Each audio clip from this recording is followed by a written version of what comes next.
Let's solve the integral of e to the power of root x dx. So I think this integral appears to be more innocent than it actually is, but let's solve it anyway. So I think the intuition is to solve this using the u substitution, which would work at first. So let's do that. And I'm going to be using the variable t instead, and you'll see why in a minute. So a t substitution where t is equal to root x and dt is equal to 1 over 2 root x dx. And since I've already defined that t is equal to root x, then this could be equal to 1 over 2t dx. And isolating that dx, I get 2t times dt is equal to dx, right? Because I just multiplied by 2t on both sides. All right, now that I have everything well defined, I could rewrite my integral in terms of the variable t. So now I have e raised to the power of t times 2t dt. Now I have this.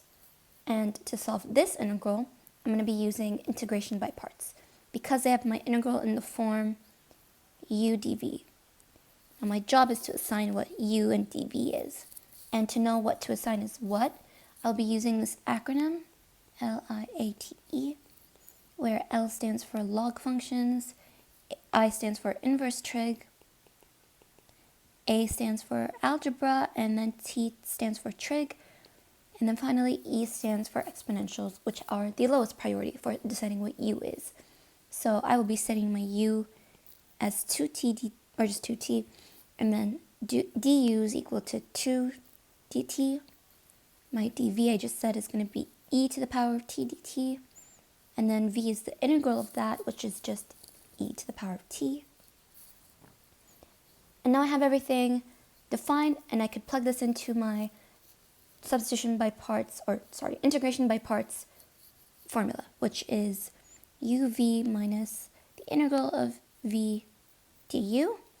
Substituting what my definitions are for u and dv, I get 2t times e to the power of t minus the integral of v, which is e to the power of t. My du is 2 dt. I could just pull out that constant because it doesn't affect the integral and integrate this little bit. So keeping everything outside the same, minus 2. The integral of e to the power of t dt is just e to the power of t plus the arbitrary constant c. Now you're not done yet, because remember how our integral was in terms of x? So the very last step is to just substitute that t definition back in. So instead of t, I will be writing root x. So this is equal to 2 root x e to the power of root x minus 2 e to the power of root x plus c. And that's it.